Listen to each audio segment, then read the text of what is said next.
Good morning बच्चों। आज हम रेखा और कोण के बारे में आपको जानकारी देंगे, लेकिन इससे पहले हमने जो पहला चैप्टर शुरू किया था यूक्लिड की ज्यामितीय परिचय, वो सुनने में आया है कि वो अब इस साल उत्तराखंड के विद्यालय शिक्षा ने उसे कोर्स से हटा दिया गया है कोविड-19 के कारण। फ़िलहाल हम उसको वहीं रोक रहे हैं। अगर सिलेबस में होगा तो फिर से उसको आपको समझाया जाएगा। तो आप फ़िलहाल इस चैप्टर को देखें, रेखाएं और कोण।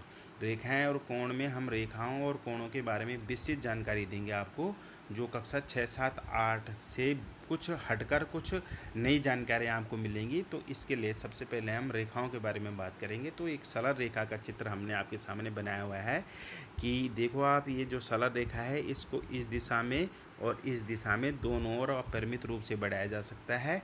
और दूसरा गुण जो है इसका कि रेखा का न तो कोई प्रारंभिक बिंदु होता है, न ही कोई अंतिम बिंदु होता है।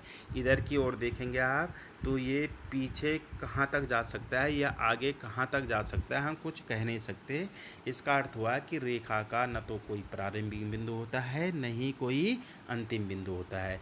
इसको आप ज़रा दूसरे तरीके से भी समझे। रेखा, अगर ये कोई रेखा है और इसका इतना हिस्सा हमने काटा और इसको जो टुकड़ा बचा, हमें खंड बोलते हैं टुकड़े को, तो उसको कहते हैं हम रेखाखंड। ये जो टुकड़ा दिखाई दे रहा है ये रेखाखंड है। और इसमें आप स्पष्ट देख रहे हैं कि इसका प्रारंभिक बिंदु ये है और अंतिम बिंदु है, एक इसकी निश्चित दूरी है।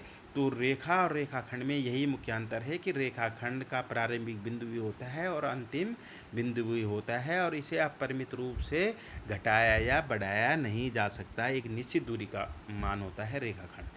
तो ये हमने पिछली कक्षा में भी आपको बताया था। फिलहाल हम यहाँ पर सरल रेखाओं के बारे में आपसे चर्चा करेंगे।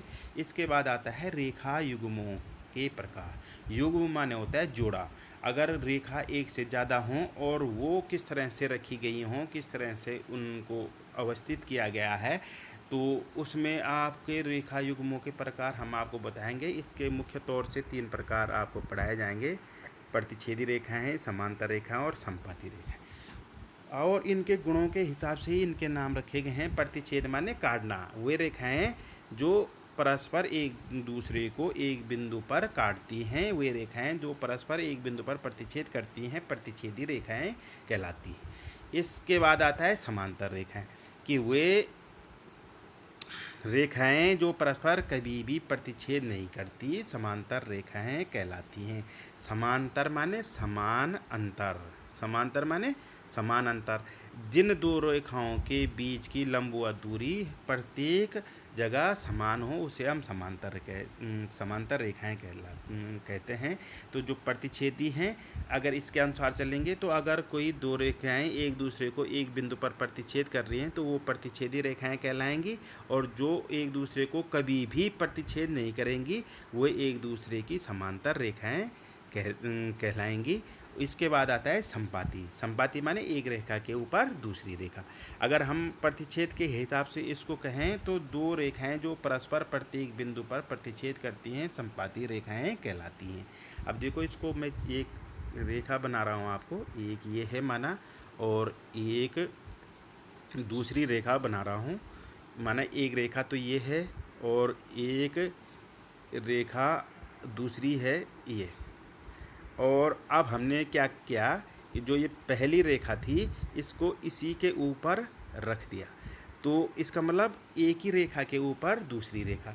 जबकि सामान्य तरीके से हमें एक ही रेखा दिखती है, तो इसके जो देखेंगे हम कि जो एक दूसरे को ये कहाँ कहाँ प्रतिच्छेद कर रही है, देखो प्रत्येक बिंदु पर प्रतिच्छेद कर रही है। तो वे रेखाएं जो परस्पर प्रत्येक बिंदु पर प्रतिच्छेद करेंगी वो एक दूसरे की संपाती रेखाएं कहलाती हैं।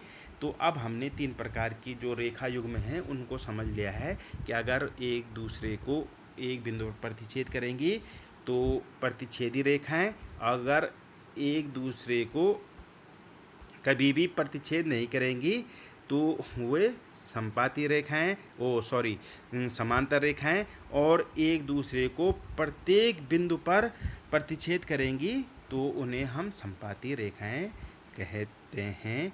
अब हमने एक बार फिर इसको पुनः देखो कि प्रतिच्छेदी माने वे रेखाएं जो परस्पर एक बिंदु पर प्रतिच्छेद करती हैं, वे प्रतिच्छेदी रेखाएं, और वे रेखाएं जो परस्पर कभी भी प्रतिच्छेद नहीं करेंगी उनको समांतर रेखाएं, और वे रेखाएं जो परस्पर एक दूसरे को प्रत्येक बिंदु पर प्रतिच्छेद करेंगी संपाती रेखाएं कहलाएंगी। तीनों में अंतर स्पष्ट हो, हमने इसको कर लिया है। फिर भी आप एक बार फिर से देख लें, इसका मैं फ़ोटो भी आपको भेजूंगा वीडियो के साथ, इस पेज की फ़ोटो भी आपको भेजूंगा मैं, फिर उसमें भी आप समझ लें। इसके अलावा जो मुख्य है जो समांतर रेखाओं के बारे में है, तो इसमें जो संकेत का प्रयोग होता है इस तरीके के संकेत का प्रयोग होता है।